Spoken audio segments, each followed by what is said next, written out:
Glória a Deus.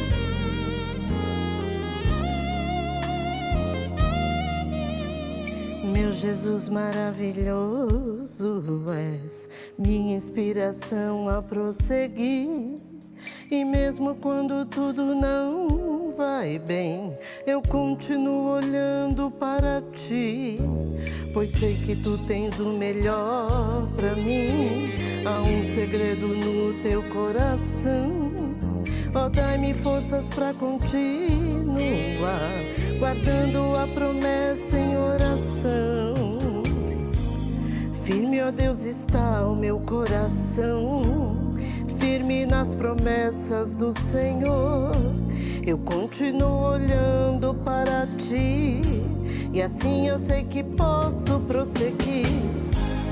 E mesmo quando eu chorar, as minhas lágrimas serão para regar a minha fé e consolar meu coração. Pois os que choram aos pés da cruz, clamando em nome de Jesus, alcançará de ti, Senhor, misericórdia, graça e luz.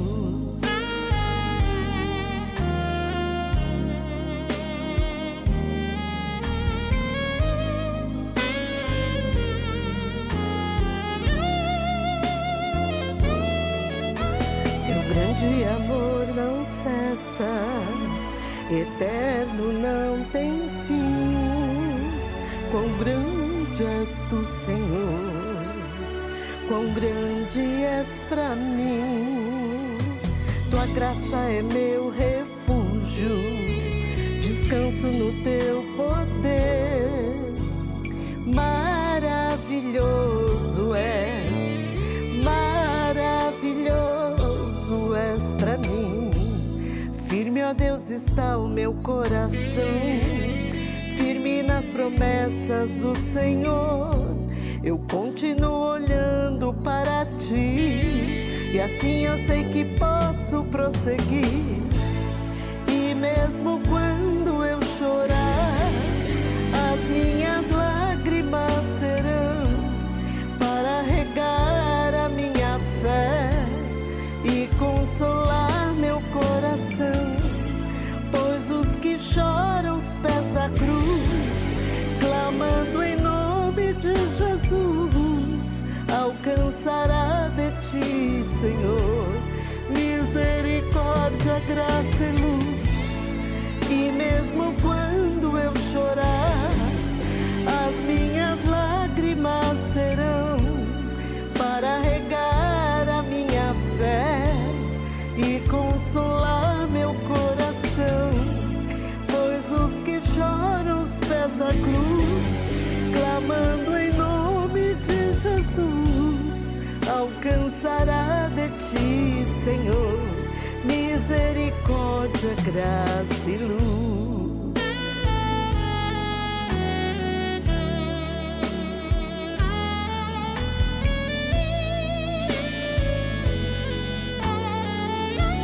Misericórdia, graça e luz. Aleluia. A paz do Senhor, amada igreja, amado irmão e irmã, sejam bem-vindos a mais um culto da série Falando de Deus. E que Deus nesse dia traga a resposta a qual você tem buscado do trono do Senhor. Nós estamos no terceiro culto da série com o tema Filhos.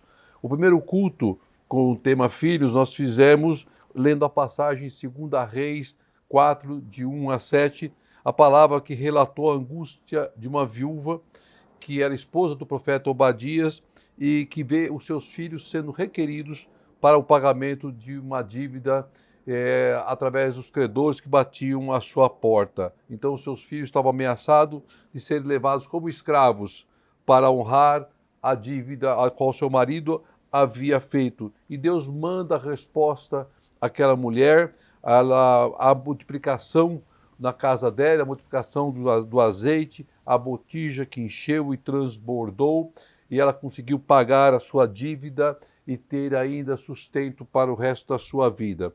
E na segunda palavra que nós lemos, também em 2 Reis 4, só que de 8 a 17, com o tema também filhos. Também vemos a passagem relatada do amor de uma mulher sunamita pela obra de Deus, o amor daquela mulher, o seu gesto de receber um profeta na sua casa, de providenciar um lugar para o profeta de Deus, comida, alimento, para que ele pudesse ter suas forças renovadas, pudesse descansar para fazer a obra. E a sua atitude, né, era de alguém que amava o reino, de alguém que demonstrava temer ao Senhor, de buscar ao Senhor de uma forma indireta, porque ela participava do reino do Senhor, da obra do Senhor, quando ela fazia aquele gesto de amor ao profeta de Deus. E aquela mulher que não tinha filhos, ela recebe de Deus uma bênção através do profeta, para que ela pudesse ter um filho, e ela teve um filho que ela pôde abraçar e que ela pôde cuidar. E hoje, também no terceiro culto da série do tema, como tema filhos, nós também estaremos lendo lá em 2 Reis de 4, do versículo 18 agora ao versículo 37, que é uma continuação da palavra do culto anterior, que trata desta mulher sunamita, que teve a bênção de ter um filho nos seus braços, profetizado pela boca do profeta Eliseu. Então, no versículo 18 de 2 Reis 4, diz assim: O menino cresceu e certo dia foi encontrar seu pai, que estava com ceifeiros. De repente, ele começou a chamar o pai, gritando: Ai, minha cabeça! Ai, minha cabeça! Então o pai disse ao servo: Leve-o para a mãe dele. O servo pegou e levou a mãe. O menino ficou no colo dela até o meio-dia, quando morreu. Ela subiu ao quarto do homem de Deus, deitou o menino na cama, saiu e fechou a porta. Ela chamou o marido e disse: Preciso de um servo e uma jumenta para ir falar com o homem de Deus. Vou e volto depressa. Ele perguntou: Mas por que hoje? Não é lua nova nem sábado. E ela respondeu: Não se preocupe. Ela mandou selar a jumenta e disse ao servo: Vamos rápido, só pare quando eu mandar. Versículo 25. Assim ela partiu para encontrar com o homem de Deus no Monte Carmelo. Quando ele viu a distância, e disse a seu servo Geazi: Olha, é a sunamita.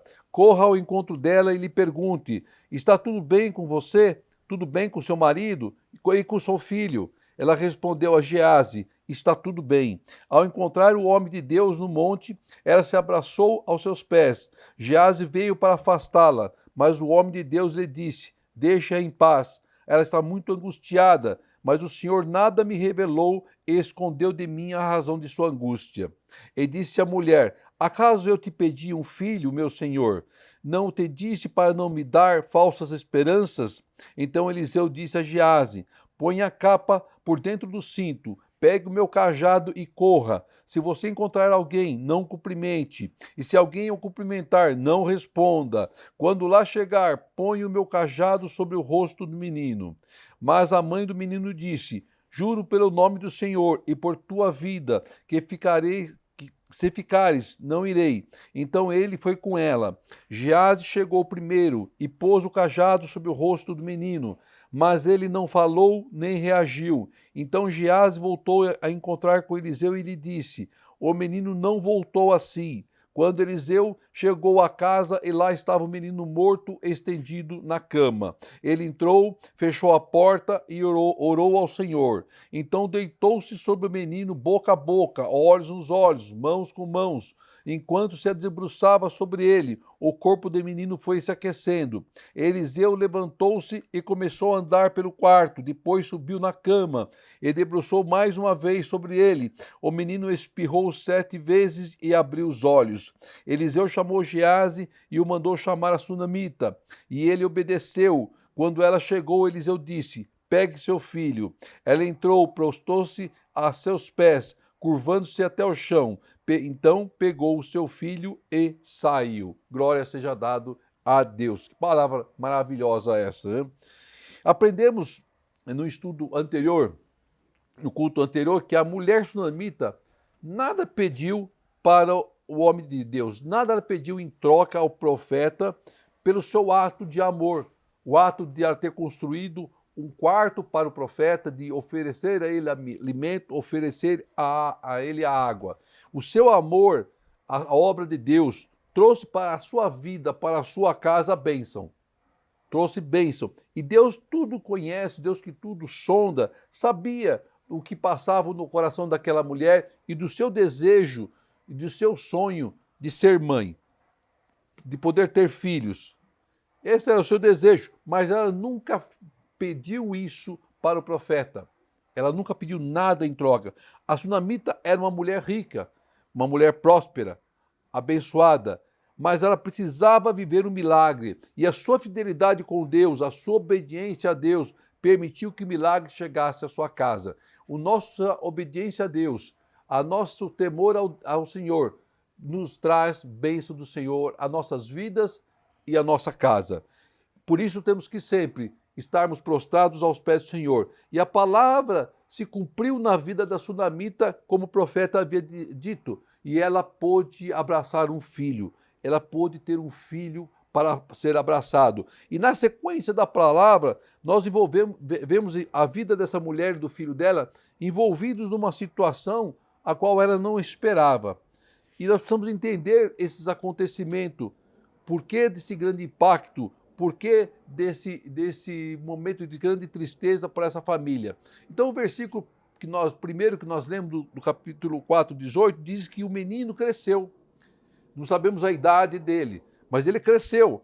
E ele foi encontrar com o pai que estava com ceifeiros.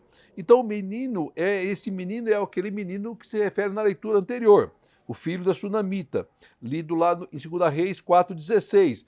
E nesse versículo ele nos relata que o menino havia crescido. Não sabemos a idade, mas era ainda uma criança.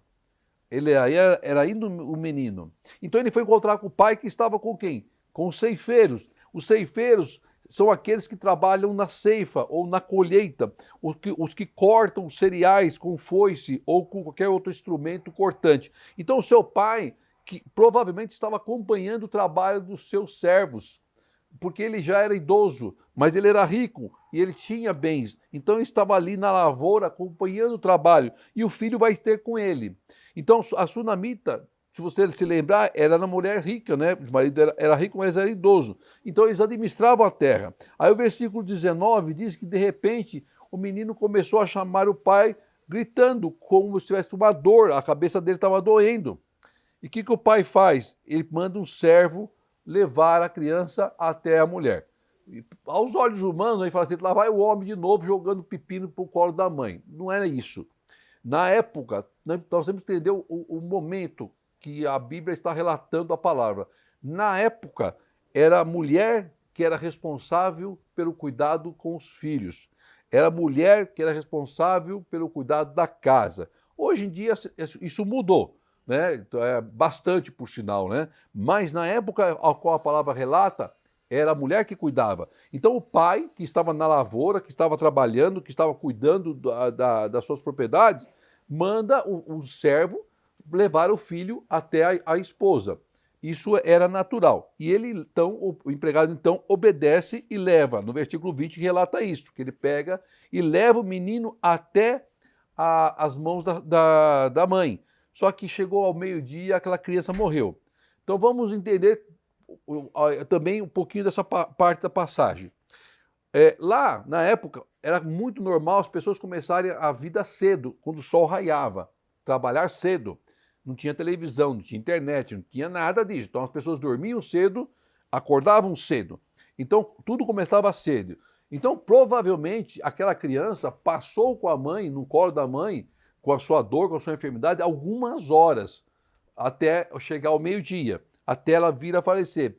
Então veja a situação difícil dessa mulher sunamita. Aquela mulher que sonhou em ter um filho, aquela mulher que viu o seu filho nascer nos seus braços e de repente aquela mulher vê o seu filho nos seus braços padecendo até morrer. Que situação terrível! O seu sonho que se apaga, o milagre que foi arrancado das suas mãos, a alegria que se transformou em tristeza em algumas horas, planos interrompidos, coração despedaçado. Não foi isso que ela pediu. Não foi isso que ela pediu a Deus. Na verdade, ela não pediu nada ao Senhor. ela não fez nada de errado, ela não pediu nada em troca, ela não exigiu nada em troca por ela abençoar a obra de Deus. Ela só quis ser fiel a Deus e cuidar do profeta. Mas houve, naquele instante, um agir de Deus na vida dela e a abençoou com aquela criança. Aí no versículo 21 diz que ela subiu no quarto do homem de Deus, aquele quarto que ela construiu para o homem de Deus descansar, para o homem de Deus repousar, e ela faz o quê? Ela deita na cama que era do profeta de Deus, descansar o seu filho, o corpo do seu filho já morto. Ela sobe e deita o filho na cama do profeta de Deus. E ela, nesse quartinho onde ela construiu, ela tranca a porta, diz que ela sai, ela tranca a porta, onde o seu filho já estava lá sem sinal de vida. Então ela chama o marido, no versículo 22, e diz que para preparar para ela um jumento e um empregado, porque ela iria encontrar com o homem de Deus, mas seria rápido, ela iria lá e volta. Eliseu estava novamente na cidade. Tudo indica isso. Por perto, provavelmente, fazendo o que ele sempre fazia, a obra de Deus. E ela vai de encontro a Eliseu. Na época, não tinha automóvel, não tinha táxi, não tinha trem, não tinha ônibus. Lá o transporte era cavalo, era jumento. Então ela pede para o servo preparar o jumento e ambos vão depressa para encontrar com o profeta de Deus. E ela diz lá, eu vou e volto depressa. Então presta atenção, ela diz, eu vou e volto depressa. Ela está fazendo o quê? Ela está fazendo uma afirmação, porque ela tinha certeza que ela encontraria o profeta. Ela tinha certeza que o profeta a ouviria. Ela tinha certeza que o profeta daria prioridade à sua causa. Ela tinha certeza de que Deus responderia o seu clamor. Irmão, quando nós pedimos algo da parte do Senhor, nós temos que fazer com fé, na certeza que virá uma resposta de Deus. Deus não deixa sem nos responder. Ele pode não responder na mesma hora, no mesmo dia, mas ele vai te responder. E assim Deus fez, e assim Deus faz em nossas vidas. E Deus vai dar, sim, prioridade à sua causa. Tenha certeza disso. Porque nós somos filhos, servos do Senhor. Temos que procurá-lo, temos que buscá-lo, porque assim nós vamos encontrá-lo. Lá em Mateus 7, versículo 7 e 8 diz assim, peçam e lhes será dados, busquem, encontrarão, batam e a porta lhes será aberta, pois todo o que pede, recebe, o que busca, encontra, e aquele que bate, a porta será aberta. É a palavra de Deus que está dizendo. Não sou eu que estou dizendo, é a palavra de Deus. Só se encontra a Deus quem busca Deus. Então, busque ao Senhor, porque Deus vai lhe responder naquilo que você buscar e clamar ao Pai. Vamos continuar. No versículo 23, diz então que ele pergunta, o marido da Sunamita pergunta para a esposa, mas por que você vai lá hoje? Hoje não é sábado, hoje não é lua cheia, lua nova, perdão. Por que você vai lá hoje? Então ela responde para ele, não se preocupe. Agora, vamos entender novamente por que do questionamento do marido da Sunamita, quando ele pergunta para ela, indaga que não era nem lua nova e nem sábado. É importante a gente entender esses contextos da palavra de Deus, da história e dos acontecimentos, para que nós possamos entender o porquê que Deus trabalha de formas diferentes, em momentos diferentes, na vida de pessoas diferentes. Pela lei, o primeiro dia de cada mês deveria ser santificado pelo povo judeu. E no cerimonial religioso hebreu, a festa de lua nova ocorria no início de cada mês, sendo celebrada todos os meses do ano. Como ocasião especial de adoração, nesse dia tocavam-se as trombetas sagradas e oferecia-se holocaustos e ofertas de manjares ao Senhor. E o povo se abstinha das atividades comerciais e seculares. Realizava-se banquetes especiais, pessoas até costumavam visitar os profetas. Dias, inclusive, em que os profetas costumavam pregar e instruir o povo, e no qual, consequentemente, eles sempre eram encontrados por qualquer um que quisesse conselho ou assistência. Então, era por isso que o marido fez essa indagação para ela, porque não era o dia do profeta estar lá à disposição, mas ela sabia que ela poderia sim encontrar o profeta de Deus. Aí o versículo 24, que diz que ela manda para o servo selar a jumenta rápido, o 25 eles parte de encontro com o homem de Deus que estava no Monte Carmelo. Foi Eliseu que a viu. Ela não tinha ainda avistado o profeta, mas Eliseu a avistou. Ele diz para o seu servo Geazi, olha lá a sunamita vindo. Aí quando ela estava a caminho, então o profeta a viu e manda Eliseu que o profeta vai de encontro com a sunamita. Então, preste atenção, irmão. Deus prepara a ocasião, Deus prepara o momento, Deus prepara o dia e a hora para que o milagre chegue em nossas vidas, chegue em nossas mãos. Nada acontece por acaso na vida de um cristão. Tudo está debaixo da vontade de Deus. Tudo está debaixo do tempo de Deus e da hora de Deus e não da nossa. Nós achamos que, encontrei por acaso fulano. Não. Deus preparou esse momento para a vida daquela mulher, como Deus prepara o momento para nossas vidas. Nada acontece por acaso na vida de um cristão, porque nós estamos debaixo das mãos poderosas do Senhor. Ele é o escritor, Ele é o que cuida da nossa história e da nossa vida. Ele é o Senhor Jesus, quem escreve a história de nossas vidas. Creia nisso. Então o profeta Eliseu diz ao teu servo para ele correr de encontro à sunamita e perguntar para ela se estava tudo bem com ela, se estava tudo bem com o marido dela, se estava tudo bem com o filho dela. Olha que interessante. Aí o Geazi vai e encontra a sunamita e faz o que o profeta havia lhe determinado, lhe orientado. E aí, sunamita, está tudo bem contigo? Como é que está o maridão? Tudo bem com ele? E o filhotão, está jóia, brincando bastante? E aí o que a sunamita responde? Aquilo que nós responderíamos com toda certeza, ou não. Ela responde aquilo que nós não imaginávamos que seria uma resposta dela. Se fôssemos nós, provavelmente a gente responderia, ó profeta, não está nada bem não, está tudo muito mal, por sinal. Você me deu uma bênção, de repente a bênção se foi.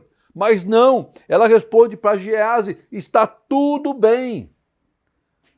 Está tudo bem. Que mulher de fé, que mulher de coragem, que mulher cheia do Espírito, que mulher forte. Qualquer outro estaria em prantos. Qualquer outro estaria murmurando, qualquer outro estaria reclamando, mas ela sabia que Deus estava no controle. Temos que saber que Deus está no controle. Ela sabia o Deus que ela servia. Temos que conhecer o Deus que nós servimos. Ela sabia que haveria uma resposta por parte de Deus e nós temos que ter a certeza que haverá uma resposta por parte de Deus à nossa causa.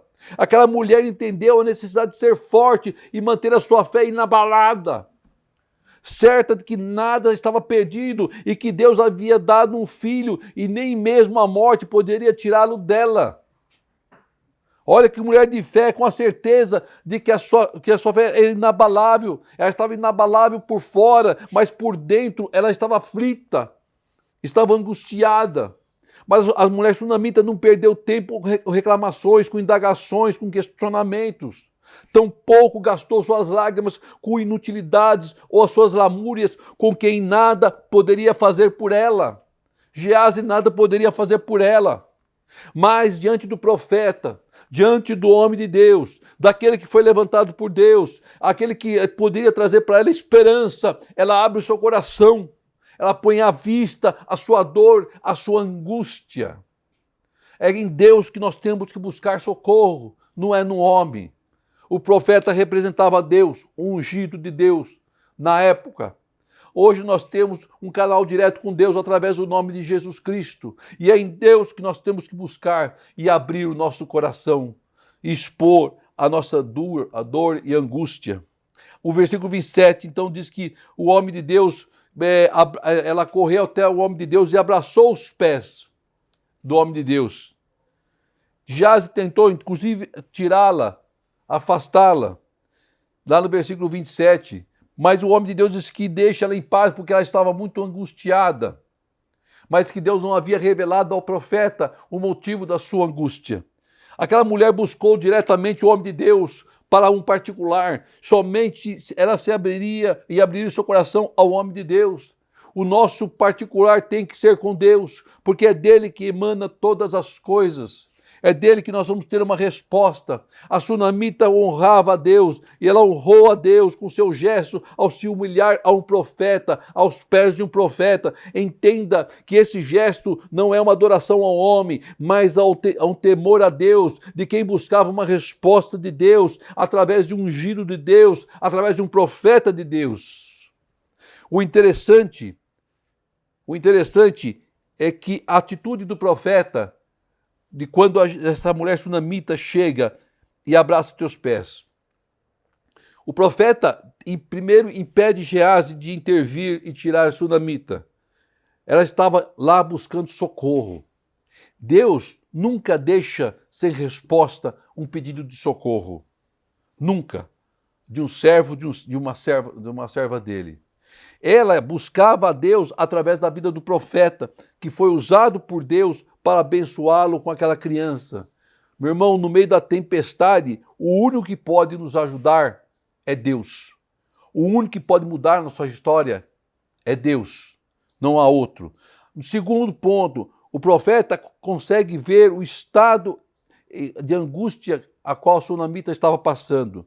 Aquela mulher estava sofrendo pela perda. Seu estado, seu momento, não era necessário que ela falasse, mas o profeta conseguia ver a sua angústia. Antes da palavra chegar à nossa boca, o Senhor conhece todas as coisas, irmão. O Senhor conhece o teu coração, conhece a sua dor, conhece as suas lágrimas. O terceiro ponto interessante nesse versículo é que o profeta não sabia a razão da angústia. Sabia que ela estava com angústia, mas não sabia a razão, porque Deus não havia lhe revelado. Deus tem propósito para todas as coisas e nos revela no seu tempo. Havia um propósito de Deus para aquela situação, naquele momento, que seria revelado mais à frente, que iria fortalecer a fé da sunamita e inclusive a vida do seu profeta.